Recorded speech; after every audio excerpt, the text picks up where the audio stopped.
కృష్ణుడు ఎప్పుడైతే వెళ్ళిపోయాడో అప్పుడే కలిపురుషుడు వచ్చేస్తున్నాడు. తర్వాత యుగానికి అవకాశం ఇచ్చేసాడు. అందుకని వెళ్ళిపోయాడు కృష్ణ భగవానుడు. కాబట్టి ఇక మనం ఇక్కడ ఉండవలసిన అవసరం లేదురా అని పరీక్షిత్తుని పిలిచాడు. పిలిచి పరీక్షిత్తుకి పట్టాభిషేకం చేశారు. పట్టాభిషేకం చేసేసి తను కట్టుకున్నటువంటి సార్వభౌమ లాంఛనములైనటువంటి తెల్లటి పట్టు వస్త్రములను విడిచిపెట్టేశాడు. తనకున్న ఆభరణములన్నింటినీ తీసి పక్కన పెట్టేశాడు. ఆ కేశపాశమునకున్నటువంటి ముడి విప్పేశాడు. జుత్తు విరబోసుకుని మౌనంగా ఎవ్వరితో మాట్లాడకుండా ఉత్తర దిక్కుకు తిరిగి వెళ్ళిపోతుంటే ధర్మరాజుని చూసినటువంటి భీముడు అలాగే భీముడు వెళ్ళిపోయాడు. భీముడు వెనక అర్జునుడు వెళ్ళిపోయాడు. ఆ వెనక నకుల సహదేవులు వెళ్ళిపోయారు. వెళ్ళిపోయిన తరువాత ఒక కుండ పగిలిపోతే కుండలో ఉన్న ఆకాశము అనంత ఆకాశములో ఎలా కలిసిపోతుందో అలా ఉత్తర దిక్కుకు వెళ్ళిపోయినటువంటి వారు మృత్యుస్థానమైన శరీరములోకి హోమము చేసేశారు. కాబట్టి శరీరములు పడిపోయి కృష్ణ పరమాత్మతో ఐక్యాన్ని పొందేశారు. ఇది తెలుసుకున్నటువంటి ద్రౌపదీదేవి తన భర్తలు వెళ్లిపోయిన తర్వాత ఇంకా తానుండకూడదని తాను కూడా ఉత్తర దిక్కుగా ప్రయాణం చేసి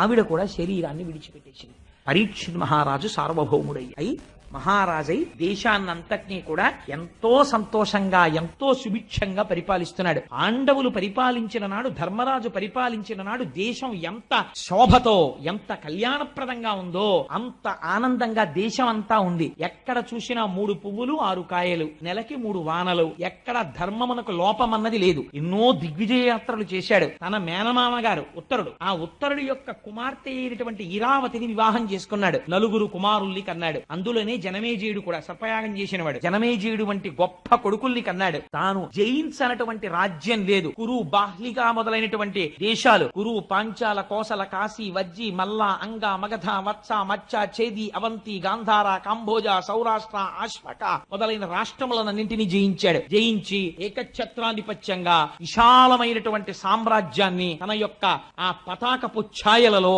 అత్యంత సంతోషంగా పరిపాలన చేస్తున్నాడు. ఆయన దిగ్విజయయాత్రకి వెడుతుంటే శిబిరము వేసుకునుంటే ఆ ఊళ్లలో ఉన్న జానపదులు వచ్చి చెప్తుండేవారట, మహానుభావ మీ పెద్ద తాతగారైనటువంటి ధర్మరాజు గారు ఇలాగే దిగ్విజయ యాత్రకి వచ్చి కూర్చున్న తరువాత మహానుభావుడు కృష్ణ పరమాత్మ ఏం చేసేవారో తెలుసా? శిబిరంలో పాండవులందరూ నిద్రపోతుంటే తానొక్కడే కత్తి పైకి తీసి పాండవులకు ఆపద వస్తుందేమోనని నిద్రపోతున్న పాండవులకు తెలియకుండా కత్తి పట్టుకుని శిబిరం చుట్టూ తిరుగుతుండేవాడు. కృష్ణుడు అంత రక్షించాడయా మీ తాతల్ని.